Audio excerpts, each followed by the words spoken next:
No sertão nordestino, onde a caatinga se estende sob o sol escaldante e as noites são cobertas por um manto de estrelas, existia uma pequena vila chamada São Benedito das Pedras. Era um lugar simples, onde todos se conheciam e as notícias corriam mais rápido que o vento que soprava entre os cactos e mandacarus. Naquela região, havia um homem chamado Severino, trabalhador da roça, conhecido por sua força e dedicação. Severino era respeitado por todos, mas carregava um segredo terrível que o consumia por dentro como brasa em palha seca. Desde jovem, ele sofria de uma maldição que herdara do pai, e que o pai herdara do avô. Nas noites de lua cheia, quando o astro prateado dominava o céu, Severino se transformava em lobisomem. A transformação era brutal.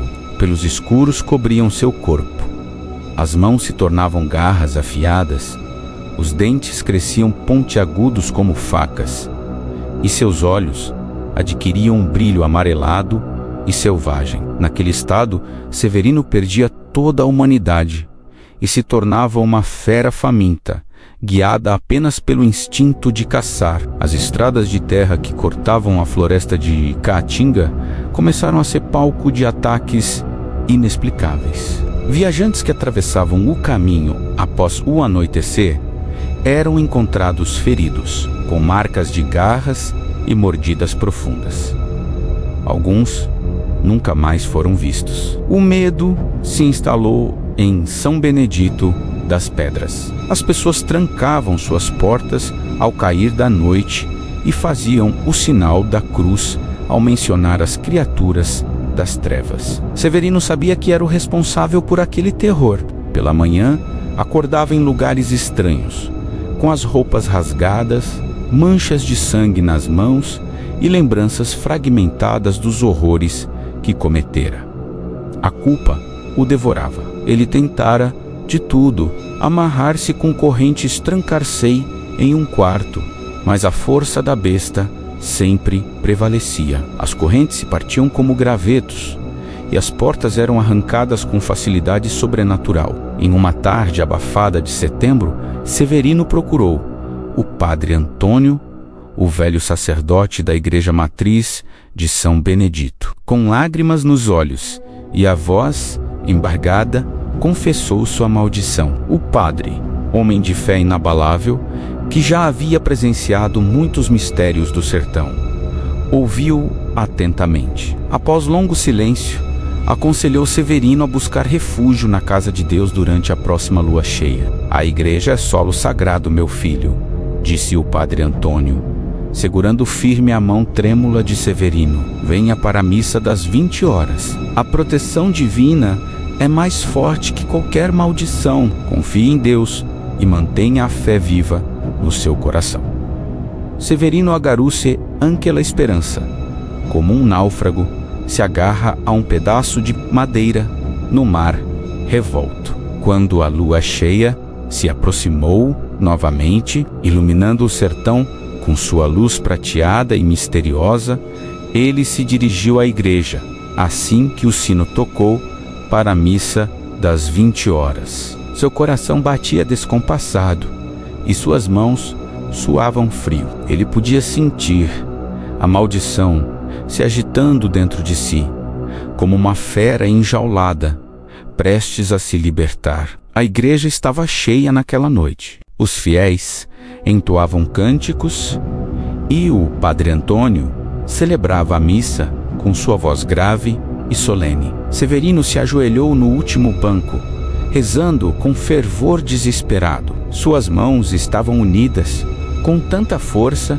que os nós dos dedos ficaram brancos. Ele suplicava a Deus por libertação, por perdão, por um milagre. Mas o destino tinha outros planos. Quando a missa chegou ao seu momento mais sagrado, exatamente à elevação da hóstia, a lua cheia alcançou seu ponto mais alto no céu. Um raio de luz prateada penetrou pela janela lateral da igreja, atravessando o ar carregado de incenso e preces, e caiu diretamente sobre Severino. A transformação foi instantânea e terrível. Os ossos de Severino estalaram. Seu corpo se contorceu em agonia, e um uivo gutural ecoou pelas paredes da igreja, fazendo os vitrais tremerem. As mulheres gritaram de pavor. Os homens tentaram proteger suas famílias, e em questão de segundos, a igreja se esvaziou. Pessoas corriam pelas portas e janelas, deixando para trás sandálias, terços e até chapéus, na pressa desesperada de fugir da criatura que agora ocupava o espaço sagrado. Apenas o padre Antônio permaneceu. De pé diante do altar, ele segurava o crucifixo com uma mão e a pequena vasilha de água benta com a outra. Seus olhos encontraram os olhos amarelos e selvagens do lobisomem. A criatura rosnava, babando, com os músculos tensos prontos para o ataque. Mas o velho padre não demonstrou medo. Sua fé era sua armadura. Em nome do Pai, do Filho e do Espírito Santo, bradou o padre Antônio, sua voz ecoando com autoridade divina. Ele lançou a água benta sobre o lobisomem. O líquido sagrado atingiu a criatura como fogo. O lobisomem uivou de dor, recuando, contorcendo-se. Fumaça subiu de seu, pelo onde a água tocara. Desesperado, o monstro se virou e fugiu da igreja, quebrando a porta de madeira e desaparecendo na escuridão da mata de caatinga. A notícia se espalhou rapidamente. A polícia foi chamada e um grupo de homens armados organizou uma caçada. Eles seguiram os rastros do lobisomem pela mata fechada, guiados pelos uivos que ecoavam entre os troncos retorcidos das árvores. Horas depois, nas primeiras luzes da madrugada, encontraram a criatura perto de um açude seco. Havia uma troca de tiros, gritos e então silêncio. Quando o sol nasceu sobre o sertão, iluminando a terra vermelha e ressecada, encontraram o corpo de Severino. Ele havia voltado à forma humana com a morte. Seu rosto trazia uma expressão de paz, como se finalmente tivesse sido libertado do tormento que o aprisionara por tanto tempo. A maldição fora quebrada pela morte, e sua alma, esperava-se, estava finalmente livre. O padre Antônio celebrou uma missa pelos mortos, e Severino foi enterrado no pequeno cemitério de São Benedito das Pedras. Os ataques nas estradas cessaram, e a paz voltou à vila. Mas a história do lobisomem na missa jamais foi esquecida. Até hoje, os mais velhos contam essa história aos mais novos nas noites de lua cheia, e todos fazem o sinal da cruz ao lembrar daquela noite terrível em que o sobrenatural invadiu a casa de Deus no coração do sertão nordestino. Agora se inscreva no canal e deixe o gostei, se não vou atrás de tu, cabra.